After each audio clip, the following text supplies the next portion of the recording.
Olá, queridos ouvintes e agora telespectadores do podcast Papo de Calçada. Eu sou Paulo Zanella e hoje vou falar de 5 mitos sobre a ditadura militar no Brasil. Mito número 1. A ditadura no Brasil foi branda. Há quem diga que a ditadura brasileira teria sido mais branda e menos violenta que outros regimes latino-americanos. Países como Argentina e Chile, por exemplo, teriam sofrido muito mais em mãos militares. De fato, a ditadura nesses países também foi sanguinária, mas torturas e assassinatos de presos políticos e até mesmo de crianças eram comuns nos porões do regime brasileiro.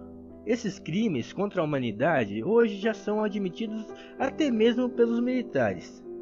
Para quem mesmo assim acha que foi suave a repressão brasileira, um estudo do governo federal analisou relatórios e propõe triplicar a lista oficial de mortos e desaparecidos políticos vítimas da ditadura militar. Ou seja, de 357 mortos e desaparecidos com relação direta ou indireta com a repressão da ditadura, o número pode saltar para mais de 900. Mito número 2. Durante a ditadura só morreram vagabundos e terroristas.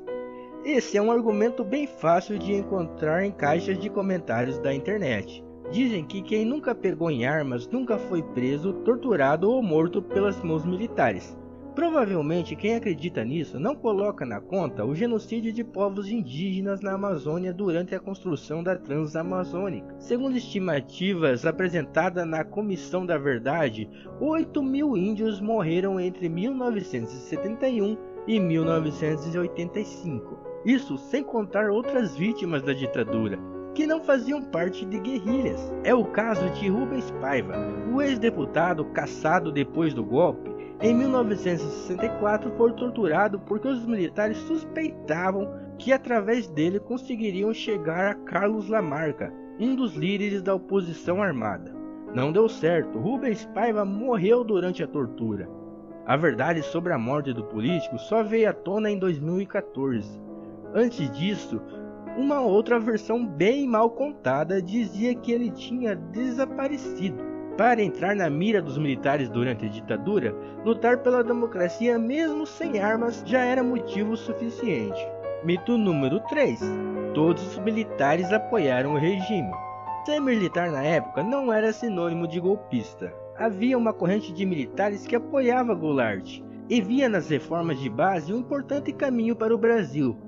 Houve focos de resistência em São Paulo, no Rio de Janeiro e também no Rio Grande do Sul.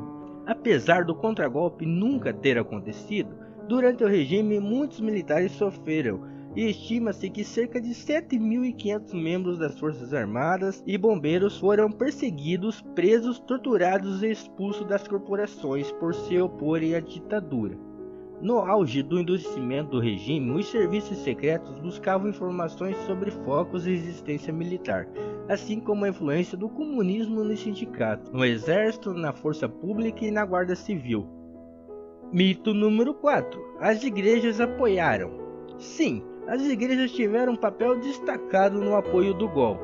Porém, em todo o Brasil houve religiosos que criaram grupos de resistência, deixaram de acertar em posições do governo, denunciaram torturas, foram torturados e mortos e até ajudaram a retirar pessoas perseguidas pela ditadura do país.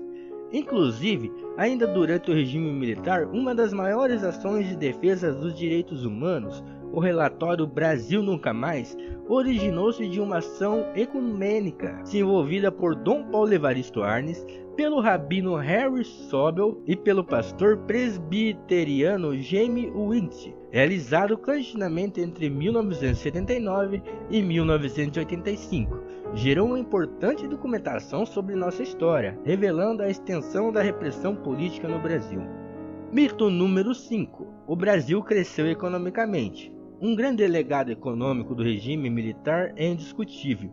Um aumento da dívida externa que permaneceu impagável por toda a primeira década de redemocratização. Em 1984, o Brasil devia a governos e bancos estrangeiros o equivalente a 53,8% do seu PIB, mais da metade do que arrecadava. Se transpuséssemos essa dívida para os dias de hoje, seria como se o Brasil devesse 1,2 trilhões de dólares, ou seja, o quádruplo da atual dívida externa. Além disso, o suposto milagre econômico brasileiro, quando o Brasil crescia acima de 10% ao ano, mostrou que o bolo crescia sim, mas poucos podiam comê-lo. A distribuição de renda se polarizou. Os 10% dos mais ricos, que tinham 38% da renda em 1960, chegaram a 51% da renda em 1980. Já os mais pobres, que tinham 17% da renda nacional em 60, decaíram para 12% 2 décadas depois. Quer dizer, quem era rico ficou ainda mais rico e o pobre mais pobre do que antes. Outra coisa que piorava ainda mais a situação da população de baixa renda era o salário mínimo, que em 1980 representava metade do poder de compra que tinha em 1960. A lista e informações que você acabou de ouvir foram retiradas do site Guia do Estudante. O link está na descrição. Não esqueça de curtir o vídeo e se inscrever no canal. Também siga o Papo de Calçada lá no feed do seu agregador de podcast. Toda quinta-feira temos episódios novos sobre variados assuntos. Essa semana, um episódio super especial sobre a ditadura de 1964 com toda a equipe reunida. Vai lá, escute o podcast, comente, compartilhe com os seus colegas e faça a cultura chegar cada vez mais longe. Obrigado e até o próximo vídeo.